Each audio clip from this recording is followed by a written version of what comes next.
چڑھ گئے. پالا تھا جو سب کو بھایا, بڑا ہوا کچھ کام نہ آیا. پالا تھا جو سب کو بھایا, بڑا ہوا کچھ کام نہ آیا. لیتے رہو تو ان کا نام, کرتے رہو تو صبح و شام. اللہ رب العزت نے جو پالا تھا روح ارواح کے اندر, تو ہر ایک روحوں سے پوچھا الست بربک الکریم, اے روح بولو میں تمہارا رب کریم نہیں ہوں؟ قالوا بلا, کیوں نہیں میرے پروردگار, تو نے تو میرا رب ہے, لیکن بڑا ہوا کچھ کام نہیں آیا. آج دنیا میں آئے من چاہی زندگی کرنا شروع کر دیے, من مانا زندگی شروع کر دیے. تو بتاتا ہوں کتنا مشہور قصہ تھا نمرود کا, جس نے انکار کرتا تھا معبود کا. کتنا مشہور قصہ تھا نمرود کا, جس نے انکار کا. ان کے بھیجے کو مچھڑ نے کھا کر کہا, ان کے بھیجے کو مچھڑ نے کھا کر کہا, اے بڑائی جتانے سے کیا فائدہ. آج ہمارے زندگی میں گناہ سے لبریز ہو چکا ہے. ہم نے آپ کی زندگی کو پاکیزہ سمجھا ہے, جنت کا حقدار سمجھ لیا ہے, لیکن دن بدن گناہ تجاوز کرتی جا رہی ہے, گناہ پہ گناہ ہوتا جا رہا ہے, اس کو ہم گناہ سمجھتے ہی نہیں. آج کل کے نوجوان ایک گناہ کو بالکل گناہ سمجھتا ہی نہیں ہے. وہ کیا ہے,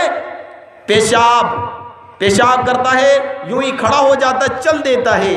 اللہ حفاظت فرمائے. میرے محترم دوستو, اگر آپ اسی حال میں مر جائیں گے, آپ کی موت طاری ہو جائے گی, کل قیامت کے دن اسی ناپاک کی حالت میں اٹھائے جائیں گے, بتائیے کیا نبی پاک صلی اللہ علیہ وسلم آپ کے چہرے کی طرف چہرہ دکھلائے گا؟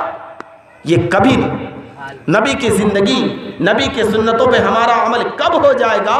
جب ہم نبی کے پہچان کو, نبی کے قربانی کو, نبی کے کردار کو, نبی کے قول کو, نبی کے فرمان کو اپنی زندگی میں ڈھالیں گے. میرے ہاتھوں میں قرآن ہے, اسے قرآن رہنے دو. میرے ہاتھوں میں قرآن ہے, اسے قرآن رہنے دو. پریشان ہم اگر ہوں گے, پریشان ہم اگر ہوں گے, سکون بھی تم نہ پاؤ گے. پریشان ہم اگر ہوں گے, سکون بھی تم نہ پاؤ گے. آج انسان کیوں پریشان ہے, اپنی زندگی سے کیوں پریشان ہے کہ اس کی زندگی میں نماز. سورہ اخلاص کے اندر اللہ رب العزت فرماتا ہے, میں ایسی ذات گرامی ہوں, میں ایسی ذات گرامی ہوں جو مجھے نہ کوئی پیدا کیا اور نہ میں کسی کو پیدا کیا. ایک کن فیکن سے اللہ رب العزت پوری کائنات کو بنا دیا, پوری کائنات کو سنوار دیا. آج اس بات کو دیکھیے, اس پر غور و فکر کیجئے کہ اللہ تبارک و تعالیٰ نے یہ ادنا سا زندگی 50-60 سالہ زندگی عطا کیا ہے, اس میں اتنی بات سوچے ہیں.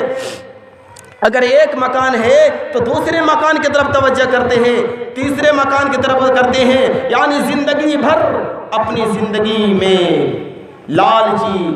ان الانسان حریص فیما منع, انسان اتنا بڑا لالچی ہے, مانگتا رہتا ہے, اس کا پیٹ کبھی بھی نہیں بھرتا. مرنے کے بعد کہتا لن یملأ فاہ الا التراب, یہ قبر میں جب داخل کر دیے جائیں گے تب اس کے پیٹ بھرے گا, قبر کی مٹی بھرے گی. حرص میں زندگی کو لگا دیا, نماز کو ترک کر دیا. ان الصلاۃ تنہی عن الفحشاء والمنکر, جنہوں نے جان بوجھ کر کے نماز کو ترک کیا گویا کہ وہ کفر والا کام کیا. بتائیں جو کفر والا کام کیا اللہ اسے کتنا ناراض ہوگا یا نہیں؟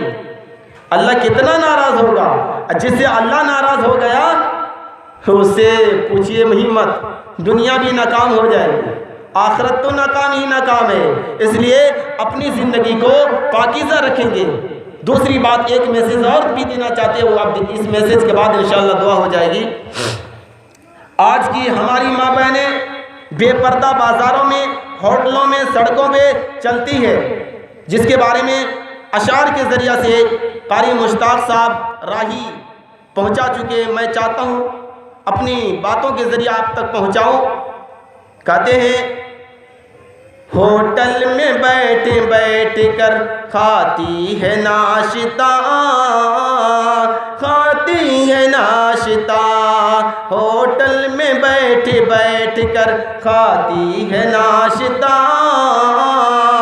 آنچل گرا گرا کے وہ چلتی ہے راستہ، چلتی ہے راستہ، پردے کو ان کو کوئی ضرورت نہیں رہی، بی بی فاطمہ سی اب کوئی عورت نہیں رہی، عورت نہیں رہی۔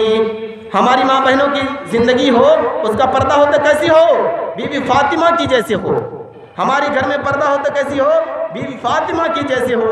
ہمارے گھر میں پردہ ہو تو کیسی ہو؟ لکڑہاڑا کی بیوی کی جیسے پردہ ہو۔ انشاءاللہ اپنی ماں بہنوں